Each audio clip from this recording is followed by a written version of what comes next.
పువ్వులమ్ముతూ మీనా కన్నతల్లి పార్వతమ్మ ఒక్కసారిగా కళ్ళు తిరిగి కింద పడిపోతుంది. ఇక మీనా తమ్ముడు అక్కడే ఉండడంతో అమ్మ అమ్మ అంటూ ఏడుస్తూ లేపుతుంటాడు. ఎంత లేపినా కూడా పార్వతమ్మ లేవకపోవడంతో ఇక దగ్గరలో ఉన్న హాస్పిటల్కి తీసుకువెళ్తాడు. ఇక హాస్పిటల్లో డాక్టర్స్ పార్వతమ్మని చెక్ చేసి క్యాన్సర్ ఫస్ట్ స్టేజ్లో ఉంది అన్న సంగతి వాళ్ళు తెలుసుకుంటారు.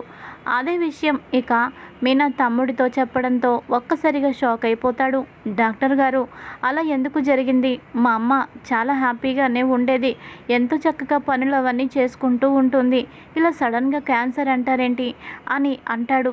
చూడు బాబు, తనకి అనారోగ్య సమస్య ఉందని తనకి తెలుసు, కానీ మీకు చెప్పి ఉండదు. ఒక్కసారిగా ఇప్పుడు బయటపడింది. ఇప్పుడు కానీ మీరు జాగ్రత్త పడకపోతే తన ప్రాణాలకే ప్రమాదం. అది సెకండ్ స్టేజ్కి వెళ్ళిపోతుంది. ఈ వయసులో సెకండ్ స్టేజ్కి వెళ్తే తన ప్రాణాలకే ప్రమాదం. కాబట్టే ఇప్పుడే ఈ ఫస్ట్ స్టేజ్లో ఉన్నప్పుడే తనకి ఈ మందులు, బలమైన ఆహారం, అలాగే శారీరకంగా ఎలాంటి బడలిక లేకుండా ఉంటే తను త్వరగా కోలుకుంటుంది. లేకపోతే తన ప్రాణాలకే ప్రమాదం అని చెప్పడంతో బాధపడతాడు మీనా తమ్ముడు. మందులు ఎంతవుతాయి డాక్టర్ గారు అని అనడంతో నెలకి కనీసం 25,000 వరకు మందులు వాడాల్సి వస్తుంది. ఒక 6 నెలల వరకు వాడితేనే తన ప్రాణాలు ప్రమాదం జరగకుండా ఉంటుంది అని చెప్పడంతో ఇక చాలా బాధపడతాడు. ఇప్పుడు ఏం చేయాలి? నేను చదువుకుంటున్నాను, చెల్లెలు కూడా చదువుకుంటుంది. మా ఇద్దరిని అమ్మ రెక్కల కష్టం మీదే చదివిస్తుంది. ఇలాంటి సమయంలో అమ్మకి క్యాన్సర్ అంటే ఇప్పుడు ఎలా, ఏం చేయాలి? అంత డబ్బు ఎక్కడి నుంచి తీసుకురావాలి అని బాధపడతాడు. ఇక ఆ తరువాత పార్వతమ్మని ఇంటికి తీసుకొస్తాడు. ఇంటికి తెచ్చాక, ఏంట్రా కళ్ళు తిరిగి పడిపోయాను, ఏదో నీరసంలో ఉండి అలా పడిపోయి ఉంటాను, పువ్వులు అమ్మాలి, డబ్బులు కావాలి, ఇంటిది కూడా కట్టాలి, నేను వెళ్తానురా అని అంటే ఇక వద్దమ్మా వద్దు, నువ్వెక్కడికి వెళ్ళొద్దు, నువ్వు వెళ్తే నీ ప్రాణాలకే ప్రమాదం అని డాక్టర్ చెప్పారు అని అంటే, డాక్టర్ ఏం చెప్పారురా? నాకు క్యాన్సర్ అనే కదా చెప్పారు. చూడ్రా, మనలాంటి వాళ్ళకి ఎన్ని రోగాలు వచ్చినా, ఎన్ని ఇబ్బందులు వచ్చినా తట్టుకొని నిలబడాలి. కష్టపడందే మనకి గంజి నీళ్ళు ఉండవు. నేను వెళ్తాను అని అంటుంది. వద్దమ్మా, ఎక్కడికి నువ్వు వెళ్ళొద్దు, నేనున్నాను కదా, నేను ఏదో ఒకటి పని చూసుకుంటాను అని అంటే, నువ్వు చదువు మానేస్తావా అని అంటుంది. లేదమ్మా, చదువు మానను. ఓ పార్ట్ టైం జాబ్ చేస్తూ, రాత్రుళ్ళు పనులు చేస్తూ, రోజులో ఓ 2 గంటలో, ఓ 3 గంటలో మాత్రమే రెస్ట్ తీసుకొని రోజంతా కష్టపడి డబ్బు సంపాదిస్తానమ్మా అని చెప్పి ఇక తల్లికి భరోసా ఇస్తాడు. తల్లి వద్దని వారించినా వినకుండా బయటకు వచ్చేస్తాడు. ఇదిలా ఉండగా ఇంకొక పక్కన బాలుకి, మీనాకి పార్టీలో జరిగిన దానివల్ల కొంచెం మనసులు బాధగా ఉంటాయి. బాలు వెళ్తూ ఉండగా మీనా తమ్ముడు ఫోన్ చేస్తాడు. బావా అని అనగానే, ఏంట్రా అని అంటాడు. బావా, నీతో మాట్లాడాలి బావా అని అనగానే, సరే వస్తానుండు అని చెప్పి ఇక అక్కడికి వెళ్తాడు బాలు. ఏంటి చెప్పు అని అనడంతో, బావా నాకు ఏదైనా జాబ్ కావాలి బావా, నాకు ఏదైనా జాబు కావాలి బావా, నైట్ డ్యూటీలైనా చేస్తాను, పగలు డ్యూటీలైనా చేస్తాను, ఎంత కష్టమైనా పడతాను, పనైతే నాకు చేతి నిండా కావాలి బావా, డబ్బులు బాగా అవసరం అని అనగానే, ఏంట్రా నీ వయసుకి చాలా పెద్ద పెద్ద మాటలు మాట్లాడుతున్నావు, ముందు నువ్వు చదువు మీద ధ్యాస పెట్టు, తర్వాత ఈ పనులు అవన్నీ చేయొచ్చు. పూలగంప, నువ్వు మీ చెల్లెలు ఇద్దరు చదువుకోవాలని ఎప్పుడు నాతో చెప్తూ ఉంటుంది. చదువు అంటే తనకి చాలా ఇష్టమని, అలాగే తనకి ఎలాగో కుదరలేదు కాబట్టి మీ ఇద్దరైనా చదువుకుంటే అప్పుడు మీ అమ్మని బాగా చూసుకుంటారని మీ మీద ఎన్నో ఆశలు పెట్టుకుంది. అలాంటిది నువ్వేంట్రా చదువు మానేస్తానంటున్నావు అని అంటే, బావా అది కాదు బావా, నువ్వు అక్కతో చెప్పను అంటే నీతో ఒక మాట చెబుతాను అని చెప్పి పార్వతమ్మకి జరిగిందంతా కూడా బాలుతో చెప్పగానే ఒక్కసారిగా బాలు షాక్ అయిపోతాడు. ఏంటి నువ్వు చెప్పేది అని అంటే, అవును బావా, ఈ నిజం విన్నాక నేను భరించలేకపోతున్నాను. ఈ నిజం అక్కతో చెప్పొద్దని అమ్మ మాట తీసుకుంది. మీనా అక్కకి కానీ తెలిస్తే చాలా బాధపడుతుంది. ఇప్పటికే నీకు అక్కకి మధ్య కొంత దూరం ఉంది. ఇప్పుడు ఈ విషయం తెలిస్తే మీతో సంతోషంగా ఉండకుండా మా ఇంటికి వచ్చేసి అమ్మని చూసుకుంటుంది. దానివల్ల మీ కుటుంబంలో ఇబ్బందులు వస్తాయట బావా అందుకనే అమ్మ చెప్పొద్దని చెప్పింది అని ఏడుస్తాడు. ఇక బావా నాకు కూడా ఏదైనా కారులో ట్రావెల్ లాంటిది జాబ్ ఉంటే చెప్పు బావా అని అంటాడు. వద్దురా వద్దు, నువ్వేం చెయ్యక్కర్లేదు, నేను చూసుకుంటాను అని అంటే, లేదు బావా మా వల్ల నువ్వు బాధపడద్దు, నీకు భారం వద్దు బావా, దయచేసి ఇంకేం మాట్లాడద్దు, ఏదైనా పని ఉంటే మాత్రం ఇప్పించు బావా, అంతకంటే ఇక నువ్వేం మాట్లాడద్దు బావా, దయచేసి తప్పుగా అనుకోవద్దు, మిమ్మల్ని కష్టపెట్టడం ఇష్టం లేక నేను ఇలా అంటున్నాను అని చెప్పేసి అక్కడి నుంచి వెళ్ళిపోతాడు. ఇక ఇంటికి వెళ్ళిన తర్వాత మీనా బాలుకి అన్నం వడ్డిస్తుంది. బాలు మాత్రం అన్నం తినకుండా మీనా పుట్టింటి వాళ్ళ గురించి, మీనా తమ్ముడు చెప్పిన దాని గురించే బాధపడుతూ పరధ్యానంగా ఉంటాడు. ఇంకా తర్వాత ఏంటి అంత పరధ్యానంగా ఉన్నారు, భోంచేసిన తర్వాత తీరిగ్గా ఆలోచిద్దురులేండి అని అంటుంది. అయినా కూడా అలాగే ఉంటాడు. సత్యం, ఏమైందిరా బాలు, భోంచేయకుండా అలా ఆలోచిస్తున్నావేంటి, ఏమైందిరా అని 1కి 2 సార్లు అనడంతో అప్పుడు కానీ ఉలిక్కి పడతాడు. సరే సరే అని చెప్పి భోంచేస్తాడు. సరే అంటున్నావేంట్రా, అసలు ఏమైంది అని చెప్పినా ఏమి మాట్లాడ్డు. మీనా బాలుతో ఇలా అంటుంది, ఏవండి మీతో నేను ఒక మాట చెప్పాలనుకుంటున్నాను, అది కూడా మీకు నచ్చితేనే అని అనగానే, ఏంటో చెప్పు అని అంటాడు.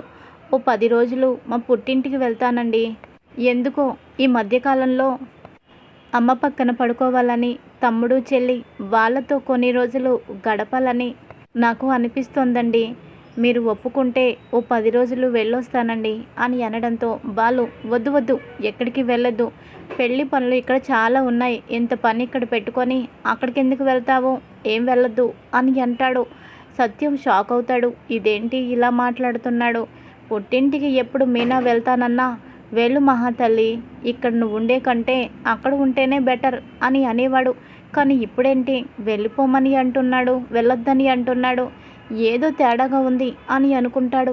ఇక తరువాత మీనా లేని సమయంలో బాలుని చూసి, ఏమైంది బాలు, ఎందుకు నువ్వు పరధ్యానంగా ఉన్నావు, ఏం జరుగుతుంది నాతో చెప్పరా అని అంటే, నాన్న మరేం లేదు, మీనా వాళ్ళమ్మ కళ్ళు తిరిగి కింద పడిపోతే మీనా తమ్ముడు హాస్పిటల్కి తీసుకువెళ్ళాడట, తనకి క్యాన్సర్ అని తేలిందంట, ఈ విషయం మీనా తమ్ముడు నాతో చెప్పుకొని బాధపడ్డాడు అని అనగానే షాక్ అయిపోతాడు సత్యం. అదేంట్రా అలా ఎలా జరుగుతుంది, అసలు చెల్లమ్మకి క్యాన్సర్ రావడం ఏంటి అని అంటే, ఏం చేస్తాం నాన్న, ఒక్కోసారి దేవుడి రాత అది, తప్పదు కదా అని అంటాడు. నిజమేరా, దేవుడు రాతను ఎవ్వరు మార్చలేరు, దేవుడు పెట్టే పరీక్షలు కూడా అంతే కఠినంగా ఉంటాయి. నిన్న కాక మొన్న అసలే భర్తని పోగొట్టుకొని పుట్టేడు దుఃఖంలో ఉంది, ఇప్పుడు తనకి ఈ పరిస్థితి, పాపం పిల్లలు ఏమైపోతారా, పెళ్ళి కాని వాళ్ళు ఇంకా 2 ఉన్నారు, చాలా బాధగా ఉంది అని బాధపడతాడు. నాన్న ఇప్పుడు మనం బాధపడడం మాత్రమే కాదు, వాళ్ళకి మనం ఏదైనా సాయం చేయాలి నాన్న అని అంటాడు. అవునరా చెయ్యాలి, ఖచ్చితంగా సాయం చేయాలి, మా చెల్లెమ్మకి ఏమీ కాకుండా చూసుకోవాలి, పెద్ద హాస్పిటల్కి తీసుకువెళ్ళి ట్రీట్మెంట్ ఇప్పించి తను కోలుకునేటట్టు చేయాలి అని అనగానే, అవునాన్న దానితో పాటు వాళ్ళిద్దరూ చదువుకునేటట్టు కూడా చెయ్యాలి అని అంటాడు. అవునరా, కానీ మన పరిస్థితే ఇప్పుడు అంతంత మాత్రంగా ఉంది, ఇప్పుడు వాళ్ళ బాధ్యత కూడా, కానీ తప్పదు, మనమే తీసుకోవాలి, చేద్దాంలే, ఏదో ఒకటి చేద్దాంలే అని అంటాడు. నాన్న నాకెలాగో ఇప్పుడు బ్యాంకులో లోన్ ఇవ్వరు, కారు అవి ఇవి ఈఎంఐలు అవన్నీ ఉన్నాయి కాబట్టే నాకు లోన్ రాదు, మీకేమైనా లోన్ వస్తుందేమో ట్రై చేద్దాం నాన్న అని అంటే, అవునరా నాకు లోన్ ఖచ్చితంగా వస్తుంది, కానీ ఆ డబ్బుతో ఏం చేయాలని నీ ఆలోచన అని అంటే, ఏం లేదు నాన్న, ఇప్పుడు గుడి దగ్గర చిన్న బండి పెట్టుకొని దాని మీద పువ్వులు అమ్ముతున్నారు కదా, ఇప్పుడు అలా కాకుండా పూల బొకేలు, అలాగే పెద్ద పెద్ద గజమాలలు, దండలు తయారు చేసే ఓ చిన్న షాప్ వాళ్ళ చేత పెట్టిస్తే ఆదాయం బాగుంటుంది, అలాగే అత్తయ్య గారి మీద అంత భారం కూడా పడదు, ఏమంటావు నాన్న అని అంటే, నిజంగా బాగుందిరా, నీ ఐడియా చాలా బాగుంది, నేను ఓ 5 లక్షల రూపాయలు లోన్ తీసుకుంటాను, నువ్వు అనుకున్నది చేద్దాము, ఓ షాపు తీసి అందులో ఓ తెలిసిన మనిషిని పెట్టి వ్యాపారం బాగా జరిగేటట్టు చేద్దాము, నేను కూడా సాయం చేస్తాను. కానీ ఈ విషయం మాత్రం మీ అమ్మకి తెలియకూడదురోయ్ అని అనగానే ఆవిడికి నేనెందుకు చెబుతాను నాన్న? నువ్వు చెప్పవు, నేను చెప్పను. అసలు తనకి తెలిసే అవకాశమే లేదు అని అంటాడు సత్యం. ఇక రెండవ రోజు ఉదయాన్నే బ్యాంకుకి వెళ్ళి ఎంక్వైరీ చేస్తాడు. ఇక బ్యాంకులో 5 లక్షల వరకు లోన్ శాంక్షన్ చేస్తారు.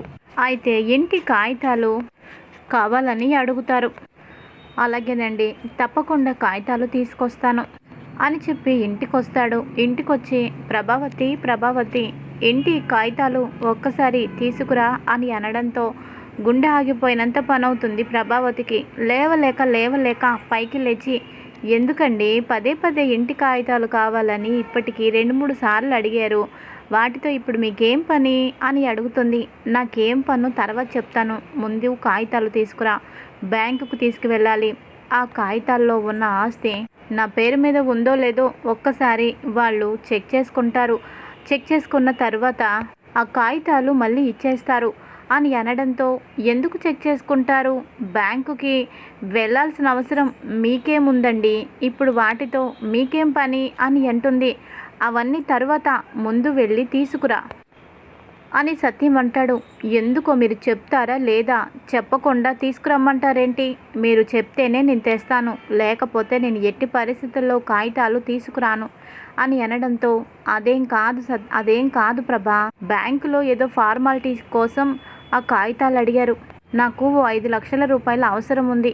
అందుకని నేను బ్యాంకుకు వెళ్తే వాళ్ళు కొన్ని ఫార్మాలిటీస్ అడుగుతారు కదా, అందులో భాగమే ఇప్పుడు ఈ ఇంటి కాగితాలు. వాటిని చూసి మళ్ళీ ఇచ్చేస్తారు అని అనడంతో ఇక ప్రభావతి సంబరపడిపోతుంది. ఎంతైనా కొడుకు పెళ్ళి కదా, అందుకని ఖర్చుల కోసం డబ్బు కావాలని చెప్పి లోను కూడా తీసుకుంటున్నట్టు ఉన్నారు. కానీ ఇప్పుడు ఎలా?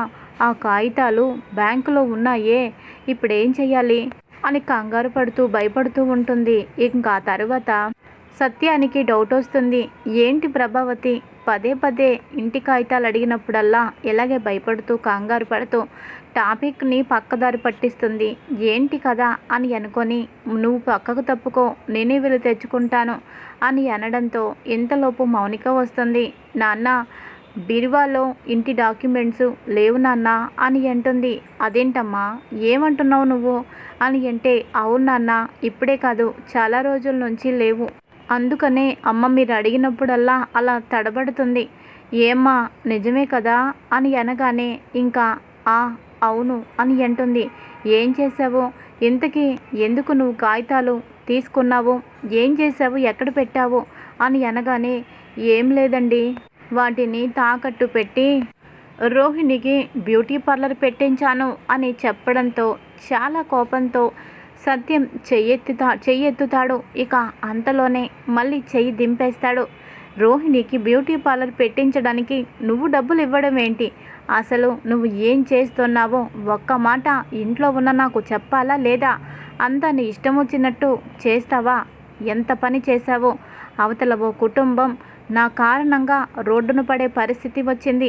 నేను చేసిన తప్పు వల్ల ఓ మనిషి అనారోగ్యంతో మంచాన పడ్డ పరిస్థితి వచ్చింది. ఆ కుటుంబానికి ఏదో ఆదుకుందాం అనుకుంటే ఇలా చేశావు. నువ్వు మనిషివా పశువా?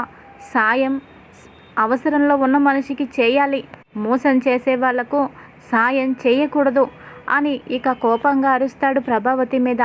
ప్రభావతి ఇలా అంటుంది, ఏంటి మీరు ఆ దరిద్రపు గుట్టు మీనా కుటుంబానికి ఆర్థికంగా ఆదుకోవాలనుకుంటున్నారా?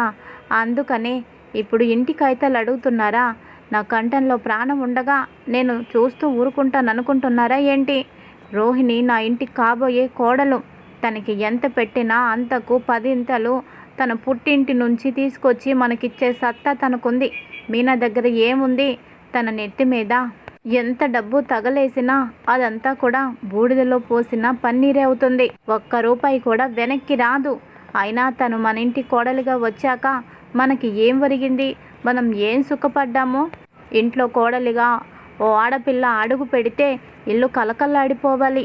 ఎటు చూసినా సారే సామానుతో, కట్నం డబ్బులతో ఇల్లు కలకల్లాడిపోవాలి.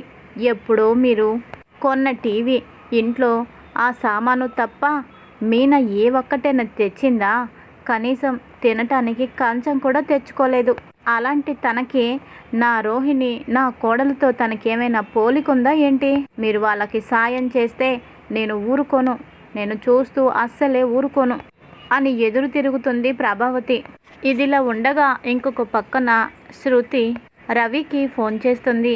రవి గారు, మొన్న మీ వదిన మీనా గారిని తీసుకొచ్చారు కదా, తను డబ్బింగ్ చెప్పింది కదా, ఆ డబ్బింగ్ చాలా నచ్చిందట. అలాగే తను డబ్బింగ్ చెప్పిన వీడియో చాలా పాపులర్ అయిందట, వాళ్ళకి చాలా బాగా నచ్చిందట. అందుకనే తనకి కూడా ఓ మంచి జాబ్ ఇస్తానంటున్నారు. తను డబ్బింగ్ చెప్తే బాగుంటుందని అంటున్నారు. ఎంత డబ్బు అడిగితే అంత డబ్బు వాళ్ళు ఇవ్వడానికి రెడీగా ఉన్నారు. అలా అని చెప్పి రోజంతా ఇది కష్టపడాల్సిన అవసరం లేదు. రోజులో ఓ 2 గంటలు డబ్బింగ్ స్టూడియోకి వచ్చి 2 గంటలు చెబితే చాలు. ఇంత మంచి అవకాశం ఎందుకు వదులుకోవాలి? ఎంతోమందికి ఆ గొంతులో మాధుర్యం లేక బొంగురుగా ఉంటుంది. కానీ మీ వదిన మీనా గొంతు కోకిలలాగా ఉందట. 1,00,00,000 మందిలో ఏ ఒక్కరికో అలాంటి గొంతు ఉంటుంది. ఈ గొప్ప అవకాశాన్ని వదులుకోవద్దని చెప్పు రవి. మీ వదిన్ని డబ్బింగ్ స్టూడియోకి రమ్మని చెప్పు అని రవితో అనగానే రవి కూడా సరే నాదేముంది, అన్నయ్యకి అడుగుతాను, అన్నయ్య కూడా కాదని చెప్పడు, అన్నయ్య కూడా ఒప్పుకుంటాడు అని చెప్పి ఇక బాలుతో ఈ విషయం చెప్పడంతో మొదట బాలు వద్దనుకున్న తర్వాత ఆలోచిస్తాడు. మీనా ఈ జాబ్ చేయడం ఇప్పుడు చాలా అవసరం. దీనివల్ల వాళ్ళ పుట్టింటి వాళ్ళకి ఎంతో కొంత సహాయంగా ఉంటుంది. ఇంకా బాలు ఇంటికి వస్తాడు. ఇంటికి వచ్చిన తర్వాత సత్యం ప్రభావతి పడుతున్న గొడవ వింటాడు. విని ఏం చేసినా ఈ మహాతల్లికి బుద్ధి రాదు. ఆ మనోజ్ని నమ్ముతుంది, ఆ రోహిణిని నమ్ముతుంది. వాళ్ళిద్దరిను నమ్మినా వాళ్ళు నట్టేట ముంచుతారని నా 6th సెన్స్ ఎప్పుడు నాకు చెబుతూనే ఉంటుంది. ఈవిడికి బుద్ధి రాదు, ఈవిడితో వాదించినా అనవసరం. ఇంకా తన దృష్టిలో శత్రువుగా మారడం నాకు ఇష్టం లేదు. అందుకనే నేను ఇప్పుడు ఈ విషయంలో తల దూర్చను.